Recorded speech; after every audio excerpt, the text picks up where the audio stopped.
మాజీ ముఖ్యమంత్రి, తెలుగుదేశం పార్టీ అధినాయకుడు చంద్రబాబు నాయుడు, జనసేనాని పవన్ కళ్యాణ్ ఈ వారంలో 2 సార్లు సమావేశమయ్యారు. గత ఆదివారం చంద్రబాబు నాయుడు ఇంట్లో పవన్ కళ్యాణ్ కలిసి ఏకాంతంగా వాళ్ళిద్దరు మాట్లాడుకున్నారు. ఆ తర్వాత ఈ ఆదివారం వచ్చేసరికల్లా పవన్ కళ్యాణ్ ఇంటికే చంద్రబాబు నాయుడు వచ్చారు. వీళ్ళిద్దరూ మాట్లాడుకున్నటువంటి అంశాలు ఈ 2 పార్టీలు తెలుగుదేశం, జనసేన పొత్తు పెట్టుకున్నాయి. ఆల్రెడీ పొత్తును ఇప్పటికే ప్రకటించేసాయి. ఇప్పుడు నెక్స్ట్ ఉన్నటువంటి ప్రక్రియకు సంబంధించినటువంటి అంశాల మీద పదే పదే ఈ సమావేశాలు జరుగుతూ వస్తున్నాయి. ఈ సమావేశాలు ఎప్పటికీ ఒక కొలిక్కి వస్తాయి. అసలు ఏ ఏ అంశాలను చర్చిస్తున్నారు అనేటువంటిది ఇటు తెలుగుదేశం శ్రేణుల్లోనూ అటు జన సైనికుల్లో కూడా కొంత ఆసక్తి నెలకొంది. రాష్ట్ర ప్రజల్లో కూడా ఆసక్తి ఉంటుంది. ప్రధానమైనటువంటి ప్రతిపక్ష పార్టీగా ఈ రోజున వైఎస్ఆర్ కాంగ్రెస్ పార్టీకి వ్యతిరేకంగా వీళ్ళిద్దరూ ఈ 2 పార్టీలు ముందుకు వస్తున్నాయి. కాబట్టి వీళ్ళు ఏ విధమైనటువంటి ప్రణాళికతో ముందుకు వస్తారు, ఏ విధమైనటువంటి ప్రజా ఎజెండాను ముందుకు తీసుకొస్తారు, ఇలాంటి చర్చలు ఖచ్చితంగా ప్రజల్లో కూడా ఉంటాయి. నిన్న జరిగినటువంటి సమావేశానికి సంబంధించినటువంటి వివరాలని ఇటు చంద్రబాబు నాయుడు కానీ అదేవిధంగా పవన్ కళ్యాణ్ కానీ ఇద్దరూ వెల్లడించలేదు. ప్రెస్ మీట్ ఏం పెట్టలేదు. ఇద్దరు ఉమ్మడిగా ప్రెస్ మీట్ పెడతారని అనుకున్నారు. అందరూ ప్రెస్ మీట్ ఏం పెట్టలేదు. ఎందుకు అనంటే ఇంకా కొలిక్కొచ్చినటువంటి అంశాలు లేనటువంటి పరిస్థితుల్లోనే ఈ విధమైనటువంటి ప్రెస్ మీట్ పెట్టకుండానే ఇద్దరు వెళ్ళిపోయినటువంటి పరిస్థితి ఉంది. పవన్ కళ్యాణ్ ఉండగానే నాదెండ్ల మనోహర్ మీడియాతో మాట్లాడాడు. మేము టిక్కెట్లకు సంబంధించినటువంటి విషయాలు మాట్లాడుకున్నామని, అదేవిధంగా ఉమ్మడి కార్యాచరణతో ఏ విధంగా మళ్ళీ వెళ్ళాలనుకుంటున్నామని, అదేవిధంగా ఈ ఉమ్మడి మేనిఫెస్టోకు సంబంధించినటువంటి ప్రజల సమస్యల మీద ఒక ఉమ్మడి మేనిఫెస్టోని తయారు చేసే విషయాలు మాట్లాడుకున్నాము. మంచి సానుకూలమైనటువంటి వాతావరణంలో మీటింగ్ జరిగింది. ఇలాంటివన్నీ పడికట్టు పదాలతో ఆయన బాగానే కొన్ని మీడియాకు చెప్పారు.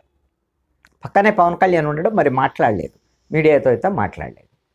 అయితే ఎందుకు ఈ విధమైనటువంటి సాగదీత సమావేశాలు జరుగుతున్నాయి? ప్రధానమైనటువంటిది పొత్తు పెట్టుకున్న తర్వాత ఎన్నికలు సమీపిస్తున్నాయి. 20 రోజుల ముందే ఎన్నికల షెడ్యూల్ వస్తుంది అనేటువంటి చర్చ ఉంది. ఆల్రెడీ ఫిబ్రవరిలో ఎన్నికల షెడ్యూల్ వస్తుందని చంద్రబాబు నాయుడు చెప్పాడు. పవన్ కళ్యాణ్ కూడా ముందొస్తే ఎన్నికలకి సిద్ధంగా ఉండాలని వాళ్ళ శ్రేణులకు కూడా చెప్పారు. మరి ఇలాంటి పరిస్థితుల్లో ఒకవైపున అధికార పక్షం, రాజకీయ ప్రత్యర్థి అయినటువంటి వైఎస్ఆర్ కాంగ్రెస్ పార్టీ అభ్యర్థుల ప్రకటనతో మొన్న 11 మంది నియోజకవర్గాలకు సంబంధించినటువంటి ఇన్ఛార్జీలకు సంబంధించినటువంటి ప్రకటన చేశారు. దీనికి సంబంధించినటువంటి 50 మందిని మారుస్తాము, అసలు మేము 151 మంది ఇప్పుడు గెలుచున్నారు, 175 గెలవడానికి అవసరమైనటువంటి సంక్రాంతి లోపల మొత్తం లిస్ట్ అంతా, అసెంబ్లీ పార్లమెంట్ లిస్ట్ అంతా ఒకేసారి ఇడుపులపాయలో మా నాయకుడు ప్రకటిస్తాడు అనేటువంటి విధంగా వైఎస్ఆర్ కాంగ్రెస్ పార్టీ వాళ్ళు హడావుడి చేస్తున్నారు. మరి తెలుగుదేశం, జనసేన పరిస్థితి ఏమిటి? వీళ్ళ అభ్యర్థుల ప్రకటనకు సంబంధించినటువంటి విషయంలో ఎందుకు తాత్సారం జరుగుతుంది? ఉన్నటువంటి చిక్కుముడులు ఏమైనా ఉన్నాయా? నిన్న చంద్రబాబు నాయుడు పవన్ కళ్యాణ్ ఇంటికి వెళ్ళటానికి ముందుగా పవన్ కళ్యాణ్, అదేవిధంగా నాదెండ్ల మనోహరు, అదేవిధంగా నాగేంద్రబాబు కూడా ఉన్నాడో లేదో తెలియదు, జనసేనకు సంబంధించినటువంటి కీలకమైన లీడర్లు పవన్ కళ్యాణ్ ఇంట్లో సమావేశమయ్యారు. వాళ్ళు ఏ ఏ నియోజకవర్గాల్లో పోటీ చేయాలి, మన బలం ఎక్కడుంది, ఎక్కడ సీట్లు అడగాలి, ఇవన్నిటి ముందే మాట్లాడుకున్నారు. ఇవన్నీ అంశాలను కూడా బహుశా పవన్ కళ్యాణ్ ఆ విధమైనటువంటి ప్రతిపాదన, ఎన్ని సీట్లు కావాలి, ఎక్కడ పోటీ చేస్తామనేటువంటి దాని మీద పవన్ కళ్యాణ్ చంద్రబాబు నాయుడు దగ్గర ప్రతిపాదన చేసి ఉండొచ్చు.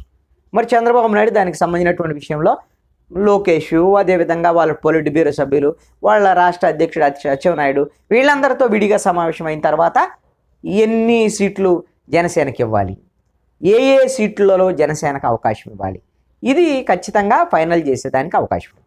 అయితే ఈ సీట్లకు సంబంధించినటువంటి విషయంలో ఉన్నటువంటి తకరారు ఏమిటయ్యా అంటే, జరుగుతున్నటువంటి పరిణామాలను బట్టి ఒక పెద్ద చర్చ జరిగింది. ఏంటి అని అంటే, వీళ్ళిద్దరు సమావేశం అయ్యారు అనగానే ఒక బయట సోషల్ మీడియాలో, వైఎస్ఆర్ కాంగ్రెస్ పార్టీ వాళ్ళు సోషల్ మీడియాలో చాలా యాక్టివ్ కదా, వీళ్ళిద్దరి మధ్య పొత్తుని ఎక్కడ చెడగొడదామా ఏంటి అనే దాని మీద వాళ్ళు చాలా యాక్టివ్గా ఉంటారు. అసలు ఏవి అసలైనటువంటి వార్తలు, ఏవి ఫేక్ న్యూస్ అర్థం కాకుండా కూడా వాళ్ళు ఆ విధమైనటువంటి మ్యానిపులేట్ చేసి జనంలోకి వదలగలిగినటువంటి పరిస్థితి ఉంటుంది. ఏం వదిలింది ఇది వైఎస్ఆర్ కాంగ్రెస్ పార్టీ మీడియానా లేదని మనం చెప్పలేం. కానీ బయటకు వదిలినటువంటి సోషల్ మీడియాలో వచ్చినటువంటి చర్చ ఏమిటంటే, జనసేనకు 24 ఎమ్మెల్యే సీట్లు, ఒక 2 ఎంపీ సీట్లు ఇవ్వబోతున్నారు అనేటువంటిది చర్చ. అదిగో ఆ సీట్లు, ఈ సీట్లు అనేటువంటిది కూడా ఒక పెద్ద లిస్టు కూడా వేశారు. ఇది ఇది కాదు, ఇది ఫేక్ అని జనసేన తర్వాత వాళ్ళు సోషల్ మీడియాలోనే ఖండించారు. అఫీషియల్గా ఎక్కడ ఏం చెప్పాల ఎన్ని సీట్లు అనేది. ఈ విధంగా అసలు ఎన్ని సీట్లు అడుగుతారు ఏమిటి అనేటువంటి దాని మీద ఇంకా ఒకటి తేలలేదు. దాని మీద ఎవరన్నా క్లారిటీ ఇస్తే అసలు జనసేన అయినా సరే నాదెండ్ల మనోహరో లేకపోతే ఇంకొకళ్ళు ఎవరో ఒకళ్ళు నాగేంద్ర బాబు ఎవరో ఒకళ్ళు సూచాయిగా అయినా మేము ఇన్ని అడుగుతున్నాం అని అడిగితే అంటే తప్పేం కాదు కదా. వాళ్ళు ఇన్ని తర్వాత ఇన్ని వచ్చి నేను చెప్పుకోవడం కనీసము వాళ్ళ క్యాడర్కి జన సైనికులకైనా సరే మా నాయకుడు ముఖ్యమంత్రి కావాలి పవన్ కళ్యాణ్ అని కోరుకునేటువంటి వాళ్ళు మా వాళ్ళు ఇన్ని సీట్లు అడిగారు తెలుగుదేశము అనేటువంటి దాని మీద కొంత ధైర్యంగా వాళ్ళు ఆసక్తిగా ఉత్సాహంగా ముందుకు రావడానికి ఇంకా బాగా పనిచేయడానికి అవకాశం ఉంటుంది కదా. మరి దాంట్లో ఏ విషయం తేల్చడం లేదు, ఎక్కడ సీట్లు అనేది తేల్చడం లేదు. అయితే ఎక్కడ సీట్లు అనేది తేల్చాలి అని అంటే వాళ్ళకు ఉండేటువంటి చిక్కుముడుల్లో రెండు ప్రధానమైనవి ఉన్నాయి. ఎందుకు అని అంటే తెలుగుదేశం జనసేన పొత్తులో ఉన్నాయి. మరి వీళ్ళిద్దరూ సీట్లు తేల్చుకున్నారనుకోండి, నీకు ఇన్ని సీట్లు నాకు ఇన్ని సీట్లు, ఎంపీ సీట్లు ఇన్ని, ఎమ్మెల్యే సీట్లు అని తేల్చుకున్నారని. మరి మధ్యలో బీజేపీ ఉంది కదా, బీజేపీతో జనసేన పొత్తులో ఉండా, మా బీజేపీ కూడా తెలుగుదేశంతో పొత్తులోకి వస్తుంది అని పవన్ కళ్యాణ్ పదే పదే చెప్తున్నా. పురంధేశ్వరి కూడా ఏం చెప్తున్నారు, మేము జనసేన పొత్తులోనే ఉన్నాం, మేమే విడిపోలేదు ఇంకా, ఇక ఎవరితో పొత్తులోకి వెళ్తాం ఏంటనేది మా ఢిల్లీ వాళ్ళు తెలుస్తారు అని అక్కడ కూడా ఆ పురంధేశ్వరి బీజేపీ వాళ్ళు కూడా అదే చెప్తుంటారు. అసలు బీజేపీ తెలుగుదేశంతో కలిసి పొత్తులోకి వస్తుందా రాదా, ఇది తేల్చాల్సినటువంటి అంశం, ఇది తేలాల్సినటువంటి అంశం. ఇది ఒక చిక్కుముడి. ఇది తేలకుండా వీళ్ళిద్దరూ సీట్ల విషయంలో తేల్చుకునేదానికి అవకాశం లేదు. ఎందుకంటే రేపు పొద్దున వీళ్ళిద్దరు తేల్చుకున్న తర్వాత బీజేపీ వస్తే వాళ్ళకి మళ్ళీ ఎంపీ సీట్లు ఎన్ని ఇవ్వాలి, ఎమ్మెల్యే సీట్లు ఇవ్వాలి, ఎక్కడ ఇవ్వాలి, మరి వాళ్ళు ఈ పంచుకున్న తర్వాత మళ్ళీ అడిగితే కొత్త సమస్య కదా ఇదంతా. వాళ్ళు కూడా వచ్చిన తర్వాత మాత్రమే ఈ సీట్లకు సంబంధించినటువంటి పంపిణీలో ఒక క్లారిటీ వచ్చేటువంటి అవకాశం ఉంది. ఇది ఒక చిక్కుముడి. ఇది రెండవది ఏమిటి అంటే నిన్న జరిగినటువంటి వాళ్ళిద్దరి మధ్య చర్చల్లో కూడా ఈ అంశాలు చాలా కీలకమైనవిగా చంద్రబాబు నాయుడు పవన్ కళ్యాణ్ మీటింగ్లో ఇది రెండు కీలకమైనటువంటి అంశాలు ఉన్నాయి. ఒకటి బీజేపీకి సంబంధించినటువంటి పొత్తుకు సంబంధించినటువంటి అంశాల మీద త్వరితగతిన తేల్చాలి అని. ఎవరు తేల్చాలి అంటే పవన్ కళ్యాణ్ తేల్చాలి, పవన్ కళ్యాణ్ వెళ్ళాలి, బీజేపీ వాళ్ళతో మాట్లాడాలి, మధ్యవర్తిత్వం చేస్తానని ఒప్పుకున్నాడు కదా. మంత్రసాని తను ఒప్పుకున్న తర్వాత ఖచ్చితంగా ఏదో అంటారు కదా, ఈ పల్లెటూరులో ముతక సామెత ఉంటుంది, బిడ్డొచ్చినా గడ్డొచ్చినా పట్టాల్సిందే అనేటువంటి విధంగా మంత్రసాని తనం ఒప్పుకున్న తర్వాత పవన్ కళ్యాణ్ ఈ రోజున మంత్రసాని తనం ఒప్పుకున్నాడు, మధ్యవర్తిత్వం ఒప్పుకున్నాడు. వాళ్ళు వస్తారు నేను తెస్తాను అని ఒప్పుకున్న తర్వాత వాళ్ళు వస్తారో రాదో తేల్చాల్సినటువంటి బాధ్యత పవన్ కళ్యాణ్దే. అందుకు తెలుగుదేశం కూడా ఎదురు చూస్తూ ఉంది, వాళ్ళు వస్తే బాగుండనే విధంగా వాళ్ళు పైకి ఏం చెప్పినా సరే. ఇది ఒక సమస్య బీజేపీకి సంబంధించినటువంటి. రెండవ సమస్య ఏమిటయ్యా అంటే జనసేన వాళ్ళు తెలుగుదేశం వాళ్ళు చెప్పేటువంటిది సమస్య. ఇది ఎంత మేరకు వాస్తవమైనటువంటిది కాదు, అసలు నిజంగా అసలు సమస్య కాదు అనేటువంటి విషయం కూడా మనం చర్చిద్దాం. అదేమిటి అంటే ఇప్పుడు మేము అభ్యర్థులను తెలుస్తాం, ఈ సీట్లు జనసేనకు అంటాం, ఇన్ని సీట్లు అంటాం, జనసేనలో అసంతృప్తి వస్తుంది, ఆ నాయకుల్ని వైఎస్ఆర్ కాంగ్రెస్ పార్టీ తీసుకుపోయింది, వైఎస్ఆర్ కాంగ్రెస్ పార్టీలో చేరిపోతారు వాళ్ళందరూ.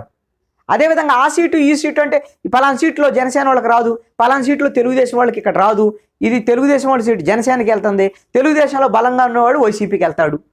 ఒకవేళ ఈ సీట్ని తెలుగుదేశానికి వస్తుంది, జనసేనలో బలంగా ఉండేటువంటి సీటు ఆశించినటువంటి వాళ్ళు ఇతను దీంట్లో ఉండకుండా వ్యతిరేకంగా వైసీపీకి వెళ్తాడు. ఇవి వీళ్ళు ఆందోళన వ్యక్తం చేస్తున్నారు. నేను ఒకటి అడుగుతాను, జనసేన తెలుగుదేశం పొత్తుకు సంబంధించినటువంటి విషయంలో ఎవరికైనా సీటు రాదు అని అంటే వైసీపీకి వెళ్తారని కదా ఎవరన్నా అంటే ఒకటి అడుగుతాను, వాళ్ళకే అక్కడ సీట్లకు సంబంధించి దిక్కు లేదు, ఉన్నటువంటి దాంట్లో ఎక్కువైపోయి అది ఓవర్ ఫ్లోటింగ్ ఫుట్బోర్డు ప్రయాణం. అది 175 సీట్లలో 50 మందిని కొత్త ముఖాలని, అదేవిధంగా 20 మందిని ఇటోళ్ళనట్టు అటోళ్ళు ఇటు మార్చేటువంటి 50 మందికి అక్కడ ఉన్నటువంటి వాళ్ళకి ఎమ్మెల్యేలకే సీట్లు లేనటువంటి పరిస్థితి ఉంటే వీళ్ళ నుంచి తెలుగుదేశం జనసేన నుంచి సీట్లు రాని వాళ్ళకి వైసీపీలోకి వెళ్తే ఏమైనా సీట్ వస్తుందా? సీట్ రాదు కదా. సీటు రానోళ్ళు వైసీపీలోకి వెళ్ళి చేరే ఏంటి ప్రయోజనం? ఇక్కడ సీట్ రాదు, అక్కడ సీట్ రానప్పుడు ఎందుకు పోతాడు అంటే మీరు ఆ విధమైనటువంటి భరోసా కల్పించడంలో మీరు విఫలం అవుతున్నారు.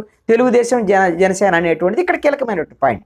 ఎందుకు జగన్మోహన్ రెడ్డి ఏం చెప్తున్నాడు, అన్న నేను నీకు సీట్ ఇవ్వలేను, కానీ వచ్చే ఎన్నికలో ప్రభుత్వం మందే వస్తుంది, నేను నీకు మంచి అవకాశాలు ఇస్తాను, నువ్వు నన్ను నమ్మన్నా అని చెప్పి చెప్పుకొని సర్ది చెప్పుకొని ఈ రోజున తన ఎమ్మెల్యేలు సీట్లు రానటువంటి వాళ్ళు కూడా తెలుగుదేశం జనసేన వైపు వెళ్లకుండా సర్ది చెప్పుకుంటున్నాడు. ఎందుకు సర్ది చెప్పుకున్నాడు, అతన్ని సక్సెస్ అయ్యాడని ఎందుకు అంటున్నాను అంటే, ఇప్పుడు ఎమ్మెల్సీ ఎన్నికలు అయినప్పుడు 4 వైసీపీ ఎమ్మెల్యేలు అయితే తెలుగుదేశానికి ఓట్లు వేశారు. తెలుగుదేశం ఎమ్మెల్సీ అభ్యర్థికి అనురాధకి, పంచుమర్తి అనురాధ, వాళ్ళని 4 సస్పెండ్ చేసింది వైసీపీ. ఆ 4 తెలుగుదేశంలో చేరారు.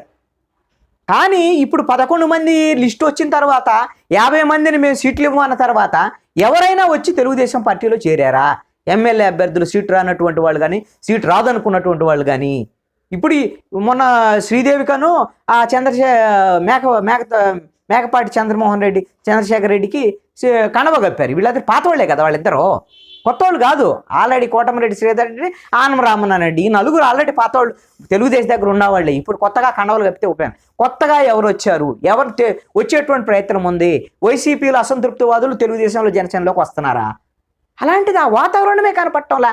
మరి అలాంటప్పుడు మరి తెలుగుదేశం జనసేన వాళ్ళకి వీళ్ళకి భయం ఎందుకు? ఇంకా రేపు వచ్చేది మన ప్రభుత్వమే, వైసీపీ ఓడిపోబోతుంది, రేపు మీకు అవకాశం ఇస్తాను, ఈ అవకాశం ఏం చంద్రబాబు నాయుడు ఏం తక్కువ మాటలు చెప్పగలడా? చెప్పొచ్చు కదా.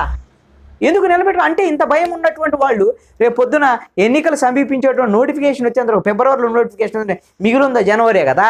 మీరు జనవరి వరకు అసలు పొత్తులే తేల్చుకోకుండా సీట్లు తేల్చుకోకపోతే రేపు పొద్దున ఏమవుతుంది? ఈ విధమైనటువంటి జటిలమైనటువంటి సమస్యల మీద మరి చంద్రబాబు నాయుడు, పవన్ కళ్యాణ్ కీలకమైనటువంటి అంశాల మీద మనం నిన్న చర్చించారు. ఇది ఎప్పుడు కొలికి వస్తుందో తెలియదు. ఈ కొలికి వస్తే తప్ప వీళ్ళిద్దరికి సంబంధించినటువంటి పొత్తు అంశం ముందుకు వెళ్ళేటువంటి అవకాశం లేదు. ఎలాగూ అసలు నిన్న వెళ్ళటం వెనక ప్రధాన వీటన్నిటి అంశాలతో పాటుగా యువగాళ ముగింపు సభకి రమ్మని పవన్ కళ్యాణ్ ఆహ్వానించడం, ఆయన దానికి నో అని చెప్పినటువంటి విషయం కూడా మనకు తెలిసినటువంటిదే. కాబట్టి ఇప్పుడున్నటువంటి పరిస్థితుల్లో జనసేన, తెలుగుదేశము ఈ అవరోధాలను అధిగమించి బీజేపీతో ఉన్నటువంటి క్లారిటీ తెచ్చుకొని ఎప్పుడు ఎన్నికల సమరశంకారం పూరించబోతుంది అనేటువంటిది భవిష్యత్తులో తేలాల్సినటువంటి అంశం. ఈ రోజున సమావేశానికి సంబంధించినటువంటి వివరాలు అయితే మాత్రం ఇవి అనేటువంటిది మనకు అర్థమవుతుంది.